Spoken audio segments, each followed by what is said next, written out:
Hey, what's going on guys? Eric here from Eric and Miles, and today I'm going to be doing a review of the original Sony A7 6 years after the release.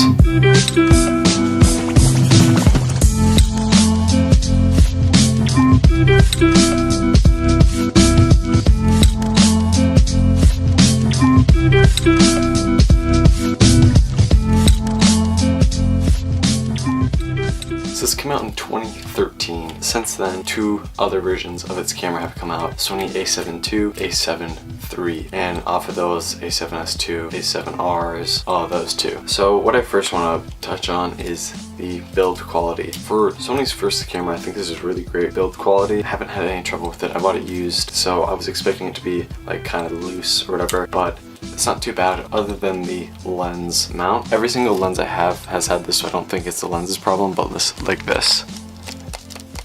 It's like not that loose, just noticeably moves around. I mainly use this for video. Since I'm a videographer, I film weddings and obviously YouTube stuff. That's like the main feature I use on it. Honestly, I was expecting the 1080p to be pretty soft because that's what I've been reading places. I'm actually really impressed by how sharp it is. Even if you turn the sharpening down in like picture profiles, it's still really sharp. I'm really impressed by it. I haven't had any problems so far with it being too sharp or too soft. If you nail the focus, it's great, but obviously if you miss focus, it's gonna be soft. The main lenses I use on this are the Sony FE 1.850 and the Canon 14 2.8.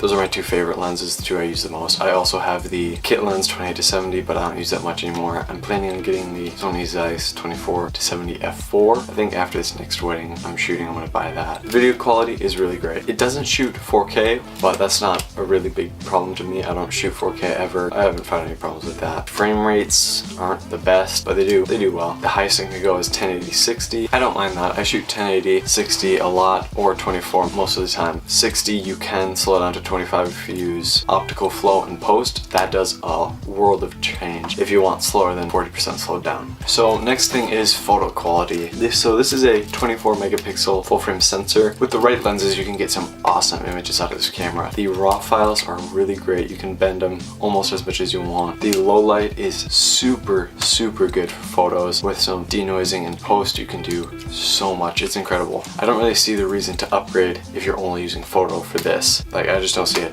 People are like, oh, colors. The colors aren't even that bad, and with certain color profiles you can bend to your liking. You can just make them look great. Photo, I think, is really awesome. Still, even 6 years later, this is really great. The next thing I got is the microphone preamp. The preamp in here for your microphones is really great. I think that goes for every single Sony camera. This microphone with the low cut filter on, it is great. There's no hissing in the background like you probably hear right now.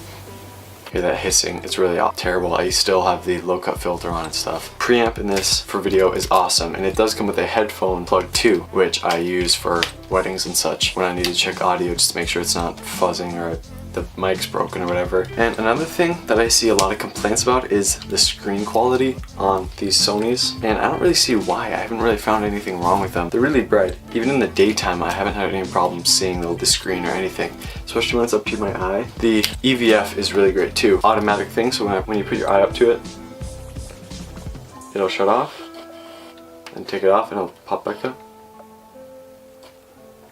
Really fast automatic too. Since it's mirrorless, there's no mirror, you can't see. There's some lag, but it's not even bad at all. Being able to shoot video from right here is awesome. With DSLRs and stuff, you can only shoot video from the screen. Kind of a pain when it gets too sunny. Obviously there's times it'll get too sunny. Just put it up to your eye, you can still shoot great video, see what you're doing. And the battery life is not good. Obviously every Sony until the new ones have had the same problem. Battery life is garbage, but extra batteries are cheap. You can also get battery grips, help a lot. Kind of simple solution. The batteries are really cheap. I have 8 now.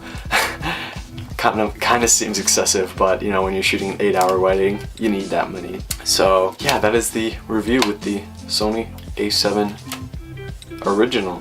No, nothing to follow up with the A7. Like, comment, and subscribe if you like this video. Remember to share with a friend, and see you next time. Oh! Mother trucker, dude, that hurt like a butt cheek on a stick.